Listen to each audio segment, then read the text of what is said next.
Growth factor की अज की इस रिपोर्ट में न्यूज़ डेडलाइन पंजाब उत्ते मैं रितेश लखी पंजाब के सियासी इतिहास या फिर सियासतदानों के इतिहास नाल जुड़े एक बहुत ही रोचक रुझान को लैके थोड़े सामने हाज़र होए हाँ। अज आप किसी हल्के की गल नहीं करांगे बल्कि गल करांगे पंजाब दीयां तीन अहम सियासी पार्टियां दे प्रधानां ते कुछ होर सियासतदानां दे पोलीटिकल करियर बारे। अक्सर जो आप सियासत के विच इलैक्टोरल हिस्टरी को स्टडी करते हैं कई अहम रुझान ते तत्थ अखों परोके हो जाते हैं। सो अजिहा ही एक ट्रेंड जिहड़ा कि मैं पंजाब दे तमाम इन्हां वड्डे सियासतदानां जिन्हां विचों ज़्यादातर अज पंजाब दीयां प्रमुख सियासी जमातां दे प्रधान ने यानी कि पार्टी के प्रधान ने उन्होंने पोलीटिकल करियर दे विच ट्रेस किया। सो मैं सोचा भी थोड़े नाल भी ये चीज़ साझी की जाए।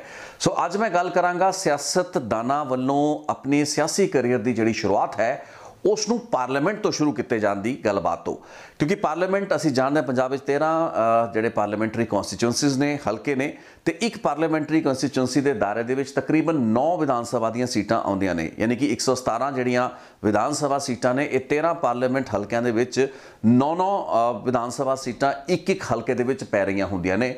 सो आप समझ सकते हैं भी जदों एक पार्लीमेंट का इलैक्शन किसी भी लीडर वालों लड़ाया जाना होंदा तो उसका दायरा तो उसका जिहड़ा लैंडस्केप है किड्डा वध चुका होंदा है। उसनूं एक सीट नहीं बल्कि 9 सीटां उत्ते इलैक्शन लड़ना पैंदा है।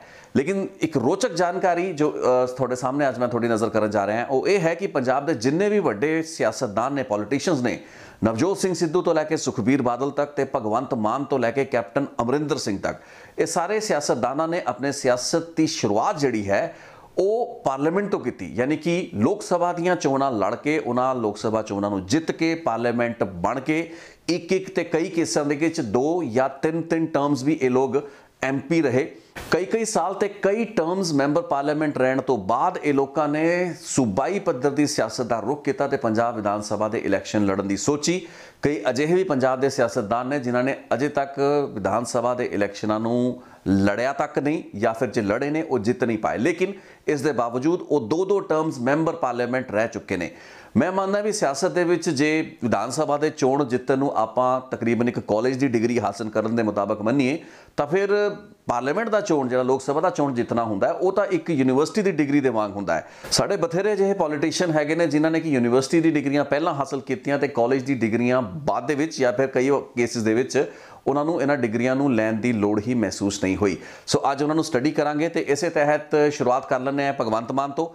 हाल ही दे आम आदमी पार्टी ने मुख्यमंत्री का चेहरा उन्होंने अनाउंस किया तो मैं उस रिपोर्ट के दायरे के जिक्र किया भी 2 बार वो विधान सभा का इलैक्शन हार चुके हैं 12 ते 17 दे विच, लेकिन 2 बार वो मैंबर पार्लीमेंट बन चुके हैं। 2014 ते 2019 के इलैक्शनां दे विच भगवंत मान एक बहुत वड्डे इलाके संगरूर के बहुत वड्डे दायरे के विच उत्थों इलैक्शन लड़ते हैं, जितते भी ने, लेकिन वो पंजाब विधान सभा के अजे तक नहीं पहुँच पाए। पार्लीमेंट के बैक टू बैक उन्होंने 2 जित्तां होईयां ने ते एक बहुत ही इंप्रैसिव रैकॉर्ड उन्होंने देश की पार्लीमेंट के लोअर हाउस यानी कि लोक सभा के विच रहा, लेकिन पंजाब विधान सभा के अजे तक उन्होंने खाता नहीं खुलिया है।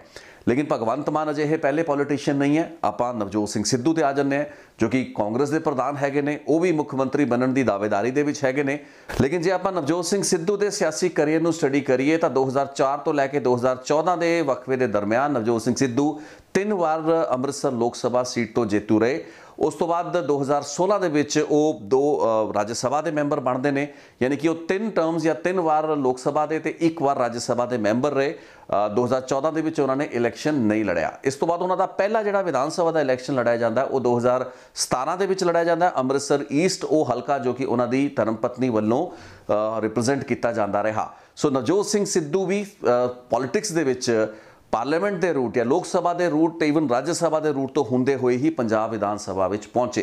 इस तो बाद आप सुखबीर बादल की गल कर लें। अकाली दल प्रधान सुखबीर बादल के जे करियर की आप गल कर लीए तो उन्होंने पोलीटिकल करियर भी लोक सभा के नाल ही जुड़िया होया है, यानी कि उन्होंने सियासत भी पहले 12-13 साल सूबे की सियासत नहीं रही। विधान सभा का इलैक्शन उन्होंने अपने करियर के बहुत लेटर स्टेज उत्ते लड़िया जितया इतों, लेकिन पहला वो मैंबर पार्लीमेंट बनते हैं। फरीदकोट सीट तो 2 बार बैक टू बैक 96-98 में जेतू रहे।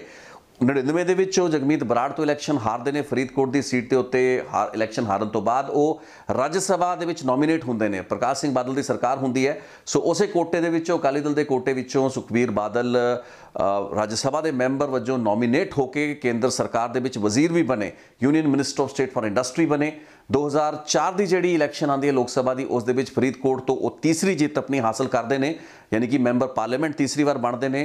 2009 का इलैक्शन सुखबीर बादल नहीं लड़ते क्योंकि हदबंदी तो बाद समीकरण सीटां उत्ते बदल चुके होंगे ने, फरीदकोट की सीट रिजर्व हो चुकी होंगी है। लेकिन यह समा होंगे जदों कि सुखबीर बादल सूबे के डिप्टी चीफ मिनिस्टर बन चुके होंगे ने।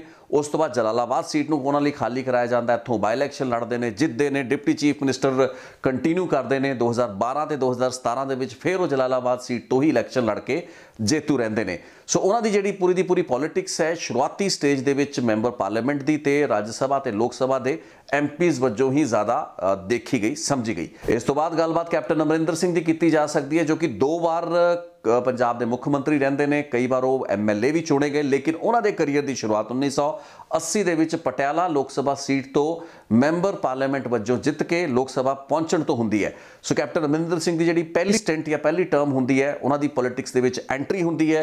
राजीव गांधी के नाल उन्होंने चंगे संबंध, गांधी परिवार के नाल। उस तो बाद उन्होंने सीधा ही लोक सभा की टिकट उत्ते पटियाला तो उतारा जाता है, जित के वो पार्लीमेंट पहुंचते हैं। 1984 के ब्लू स्टार ऑपरेशन तो बाद उन्होंने वालों पार्लीमेंट तो इस्तीफा दिता जाता है, तो फिर स्टेट पॉलिटिक्स के 1985 के आते हैं, जदों कि उन्होंने वालों इलैक्शन तलवंडी साबो तो लड़ाया जाता है, जितते हैं। अकाली दल ਲਈ ਉਹ इलैक्शन लड़ाया होंगे उन्होंने। उस तो बाद 1992 के समाना रिप्रजेंट करते हैं। 1999 के बाद एक वखरा दौर शुरू होया होंगे। कैप्टन अमरिंदर सिंह PPCC के प्रधान बन के 2002 के पार्टी को लीड करते हैं, जितते हैं खुद ते पंजाब के मुख्य मंत्री बनते हैं, पटियाला तो MLA बनते हैं। 2002 तो 2007 तक मुख्य मंत्री रहने तो बाद कैप्टन अमरिंदर सिंह 2014 के लोक सभा का इलैक्शन लड़ते हैं अरुण जेटली के खिलाफ। अमृतसर तो एक चुनौती होंगी है पार्टी लिए उस इलैक्शन के जदों कि पूरे देश के कांग्रेस का सफाया हो चुका होंगे है। कैप्टन अमरिंदर सिंह की जी पारी है सियासी इत्थे भी खत्म नहीं हुई होंगी, तो अमृतसर तो इलैक्शन जाके लड़ते हैं, अरुण जेटली को हरा के फिर एक बार लोक सभा पहुंचते हैं, तो 2017 के उत्तों इस्तीफा दे के वापस पंजाब के इलैक्शन लड़ के जित के इत्थों चीफ मिनिस्टर दूसरी बार बनते हैं। सो असीं वेख्या भी सारे के सारे जोड़े प्रोमिनेंट इस वक्त लीडर ने, अलग अलग पार्टियां के प्रधान ने, भगवंत मान तो लैके नवजोत सिंह सिद्धू तो लैके सुखबीर बादल तो लैके कैप्टन अमरिंदर सिंह तक, ये सारे लीडर की जी सियासत है वो पार्लीमेंट तो शुरू हुई, लोक सभा तो शुरू हुई, मैंबर पार्लीमेंट वजों कई टर्म्स से कई साल रहने तो बाद ही लोगों ने अपना सियासी करियर सूबे की पॉलिटिक्स हेठले लैवल की जी पॉलिटिक्स थे वो लैके आए ने। इन्होंने लीडरों तो इलावा होर बथेरे पंजाब के लीडर ने जिन्होंने कि अपना पहला जोड़ा पैर सियासत के विच धरिया, इलैक्टोरल पॉलिटिक्स के पॉइंट ऑफ व्यू नाल मैं गल कर रहा, वो कौमी पद्धर की सियासत के विच धरिया ते पार्लीमेंट के विच धरिया। आप मिसाल के तौर पर रवनीत बिट्टू को वेख सकते हैं। रवनीत बिट्टू जो कि अज भी मैंबर पार्लीमेंट ने, लोक सभा के लीडर भी ने कांग्रेस के। रवनीत बिट्टू लुधियाना तो अज मैंबर पार्लीमेंट ने, लेकिन वो पहला आनंदपुर साहब तो इलैक्शन लड़ते हैं। 2009 तो लैके 2014 वो आनंदपुर साहब सीट की नुमाइंदगी करते हैं। उस तो पहला उन्होंने कोई सियासी लंबा चौड़ा पिछौकड़ नहीं रहा, कोई उन्होंने विधान सभा की जी इलैक्शन है वो नहीं लड़ी होंगी। 2014 के वो अपनी सीट स्वैप करते हैं, लुधियाना आते हैं। इस इलैक्शन के मनीष तिवाड़ी, उधर मनीष तिवाड़ी 2009 तो 2014 जोड़े लुधियाना के मैंबर पार्लीमेंट होंगे ने, उन्होंने भी ये पहली टर्म होंगी है, क्योंकि वो भी अपने इलैक्शन के लुधियाना की ही नुमाइंदगी कर रहे होंगे ने। लेकिन उन्होंने भी पहला कोई स्टेट की इलैक्शन नहीं लड़ी होंगी, ना ही उस तो बाद उन्होंने कोई इलैक्शन लड़ी या फिर उसनू जित्या। सो सीट स्वैप हो जाती है, मनीष तिवारी आनंदपुर साहब पहुंच जाते हैं। हालांकि 2014 का इलैक्शन मनीष तिवारी नहीं लड़ते, लेकिन 2019 के दूसरी बार जितते हैं। दूसरी टर्म होंगी है, पहली टर्म उन्होंने 2009 के लुधियाना तो सी, दूसरी 2019 के आनंदपुर साहब तो। रवनीत बिट्टू तो मनीष तिवारी तो इलावा विजेंद्र सिंगला की जो आप गल करिए तो वो 2009 तो 2014 के MP रहते हैं संगरूर तो। लोक सभा तो ही उन्होंने करियर शुरुआत होंदा है। बेशक 2017 के स्टेट पॉलिटिक्स में आए, इलैक्शन लड़िया, जिते संगरूर की जी विधान सभा सीट सी, लेकिन उस तो पहला उन्होंने कोई भी सियासी पिछौकड़ नहीं रहा। सो वो भी पार्लीमेंट के रूट तो होकर ही पंजाब विधान सभा पहुंचे, तो देश बाद पंजाब के सिक्ख्या मंत्री या होर जोड़े महकमे PWD वगैरह रहे उन्होंने को रहे।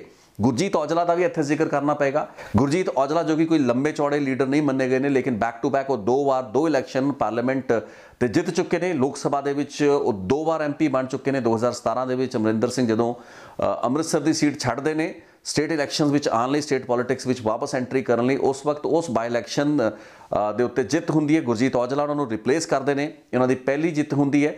गुरजीत औजला इस तो पहला टिकटां भालदे फिरदे सी अमृतसर के छोटे मोटे इलाकों दियां, लेकिन सीधा उन्होंने मौका लोक सभा तो दिता जाता है तो वो इस विच बाई इलैक्शन ही नहीं जितते बल्कि 2019 ਦੇ ਵਿੱਚ ਲੋਕ ਸਭਾ ਦਾ ਇਲੈਕਸ਼ਨ दूसरी ਵਾਰ ਜਿੱਤ ਕੇ ਪਾਰਲੀਮੈਂਟ ਵਿੱਚ ਪਹੁੰਚਦੇ ਨੇ। ਸੋ ਗੁਰਜੀਤ ਔਜਲਾ ਜੋ ਕਿ ਸਿਆਸਤ ਦੇ ਵਿੱਚ ਕੋਈ ਵੱਡਾ ਨਾਂ ਨਹੀਂ ਸੀ ਲੇਕਿਨ 2 ਟਾਈਮ ਐਮਪੀ ਹੁਣ ਹੋ ਚੁੱਕੇ ਨੇ। ਹਾਲਾਂਕਿ ਆਉਣ ਵਾਲੇ ਸਮੇਂ ਦੇ ਵਿੱਚ ਉਹ ਕੋਈ ਸਟੇਟ ਦਾ ਇਲੈਕਸ਼ਨ ਲੜਨਾ ਚਾਹਣਗੇ ਲੜਨਗੇ ਇਸ ਚੀਜ਼ ਦਾ ਪਤਾ ਨਹੀਂ। ਸੋ ਇਹ ਸਿਆਸਤਦਾਨਾਂ ਦੀ ਇੱਕ ਵੱਖਰੀ ਕਲਾਸ ਹੈ। ਮਨੀਸ਼ ਤਿਵਾਰੀ, ਰਵਨੀਤ ਬਿੱਟੂ, ਗੁਰਜੀਤ ਔਜਲਾ ਤੇ ਇਸ ਤੋਂ ਇਲਾਵਾ ਵਿਜੇਂਦਰ ਸਿੰਗਲਾ, ਜ਼ਿਆਦਾਤਰ ਇਹ ਲੋਕ ਸਿਆਸੀ ਘਰਾਣਿਆਂ ਦੇ ਨਾਲ ਜੁੜੇ ਹੋਏ ਨੇ। ਬੇਅੰਤ ਸਿੰਘ ਦਾ ਪਰਿਵਾਰ, ਪ੍ਰੋਫੈਸਰ ਤਿਵਾਰੀ ਦਾ ਪਰਿਵਾਰ ਜਾਂ ਫਿਰ ਸੰਤ ਕੁਮਾਰ ਸਿੰਗਲਾ ਦਾ ਪਰਿਵਾਰ, ਗੁਰਜੀਤ ਔਜਲਾ ਇੱਕ ਐਕਸੈਪਸ਼ਨ ਹੈ। ਲੇਕਿਨ ਇਹ ਉਹ ਲੀਡਰ ਨੇ ਜੋ ਕਿ ਸਿੱਧੇ ਪਾਰਲੀਮੈਂਟ ਦੇ ਵਿੱਚ ਇਹਨਾਂ ਨੇ ਆਪਣੇ ਸਿਆਸੀ ਪੈਰ ਧਰ ਕੇ ਆਪਣੀ ਸਿਆਸੀ ਸ਼ੁਰੂਆਤ ਕੀਤੀ ਹੈ। ਹਲੇ ਸਟੇਟ ਲੈਵਲ ਦੀ ਪੋਲਿਟਿਕਸ ਦੇ ਵਿੱਚ ਇਹ ਲੋਕ ਐਡੇ ਹਲੇ ਐਕਟਿਵ ਨਹੀਂ ਹੋਏ ਐਕਸੈਪਟ ਫॉर ਵਿਜੇ ਇੰਦਰ ਸਿੰਗਲਾ। ਸੋ ਅੱਜ ਦੀ ਸਪੋਲ ਫੈਕਟਰ ਦੀ ਰਿਪੋर्ट ਇੱਥੇ ਤੱਕ ਹੀ ਸੀ। ਇਹ ਕੁਝ ਲੀਡਰ ਨੇ, ਹਾਲਾਂਕਿ ਅਜਿਹੇ ਹੋਰ ਵੀ ਲੀਡਰ ਹੈਗੇ ਨੇ, ਕੁਝ ਲੀਡਰਾਂ ਨੂੰ ਸ਼ਾਇਦ ਮੈਂ ਇਸ ਰਿਪੋर्ट ਦੇ ਦਾਇਰੇ ਵਿੱਚ ਕਵਰ ਨਾ ਵੀ ਕਰ ਪਾਇਆ ਹੋਵਾਂ। ਲੇਕਿਨ ਅੱਜ ਦੀ ਸਾਰੀ ਜਿਹੜੀਆਂ ਪ੍ਰਮੁੱਖ ਸਿਆਸੀ ਪਾਰਟੀਆਂ ਨੇ ਇੱਕ ਅੱਧੀ ਛੱਡ ਕੇ ਉਸਦੇ ਸਾਰੇ ਵੱਡੇ ਲੀਡਰਾਂ ਦੇ ਸਿਆਸੀ ਕਰੀਅਰ ਦੀ ਸ਼ੁਰੂਆਤ ਲੋਕ ਸਭਾ ਮੈਂਬਰ ਪਾਰਲੀਮੈਂਟ ਵਜੋਂ ਹੁੰਦੀ ਹੈ। ਬਾਅਦ ਦੇ ਵਿੱਚ ਉਹਨਾਂ ਨੇ ਕਈ ਸਾਲਾਂ ਬਾਅਦ ਸੂਬੇ ਦੀ ਸਿਆਸਤ ਦੇ ਵਿੱਚ ਪੈਰ ਧਰੇ, ਯਾਨੀ ਕਿ ਪੰਜਾਬ ਵਿਧਾਨ ਸਭਾ ਦੇ ਇਲੈਕਸ਼ਨ ਲੜ ਕੇ ਵਿਧਾਨ ਸਭਾ ਦੇ ਵਿੱਚ ਉਹ ਪਹੁੰਚੇ। ਲੇਕਿਨ ਬਥੇਰੇ ਅਜਿਹੇ ਲੀਡਰ ਅੱਜ ਵੀ ਨੇ ਜੋ ਕਿ ਸਿਰਫ ਪਾਰਲੀਮੈਂਟ ਜਾਂ ਲੋਕ ਸਭਾ ਦੀ ਪੋਲਿਟਿਕਸ ਦੇ ਜ਼ਰੀਏ ਹੀ ਪੰਜਾਬ ਦੇ ਵਿੱਚ ਆਪਣੀ ਹੋਂਦ ਬਣਾਏ ਹੋਏ ਨੇ ਤੇ ਇਹਨਾਂ ਨੇ ਹਲੇ ਤੱਕ ਸਟੇਟ ਦੇ ਹੇਠਲੇ ਲੈਵਲ ਦੇ ਜਿਹੜੇ ਇਲੈਕਸ਼ਨ ਯਾਨੀ ਕਿ ਮੇਨ ਪੰਜਾਬ ਵਿਧਾਨ ਸਭਾ ਦੇ ਇਲੈਕਸ਼ਨ ਹੁੰਦੇ ਨੇ ਉਹ ਨਹੀਂ ਲੜੇ ਨੇ। ਉਮੀਦ ਕਰਦਾ ਹਾਂ ਕਿ ਇਹ ਜਾਣਕਾਰੀ ਤੁਹਾਡੇ ਲਈ ਵੀ ਇੰਟਰਸਟਿੰਗ ਤੇ ਰੋਚਕ ਰਹੀ ਹੋਏਗੀ, ਕਿਉਂਕਿ ਮੈਂ ਜਦੋਂ ਇਸ ਜਾਣਕਾਰੀ ਵੱਲ ਥੋੜੀ ਜਿਹੀ ਤਵੱਜੋ ਦਿੱਤੀ ਮੈਨੂੰ ਲੱਗਾ ਕਿ ਬਹੁਤ ਇੰਟਰਸਟਿੰਗ ਪੱਖ ਹੈ, ਤੱਥ ਨੇ ਜੋ ਕਿ ਤੁਹਾਡੇ ਨਾਲ ਸ਼ੇਅਰ ਕਰਨੇ ਬਣਦੇ ਨੇ। ਸੋ ਪੋਲ ਫੈਕਟਰ ਦੇ ਵਿੱਚ ਮੈਂ ਸੋਚਿਆ ਅੱਜ ਇਸ ਚੀਜ਼ ਨੂੰ ਉਜਾਗਰ ਕਰਾਂਗਾ, ਹਾਈਲਾਈਟ ਕਰਾਂਗਾ ਤੇ ਤੁਹਾਡੇ ਸਾਹਮਣੇ ਰੱਖਾਂਗਾ। ਬਹੁਤ ਬਹੁਤ ਧੰਨਵਾਦ ਪੋਲ ਫੈਕਟਰ ਵੇਖਣ ਲਈ। ਆਉਣ ਵਾਲੇ ਦਿਨਾਂ ਵਿੱਚ ਹੋਰ ਰਿਪੋर्ट ਤੇ ਆਪਣੀ ਜਿਹੜੀਆਂ ਸੀਟਾਂ ਨੇ ਵਿਧਾਨ ਸਭਾ ਕਨਸਟੀਚੁਐਂਸੀਜ਼ ਉਹਨਾਂ ਤੇ ਵਿਸ਼ਲੇਸ਼ਣ ਜਾਰੀ ਰਹੇਗਾ। Thank you so much.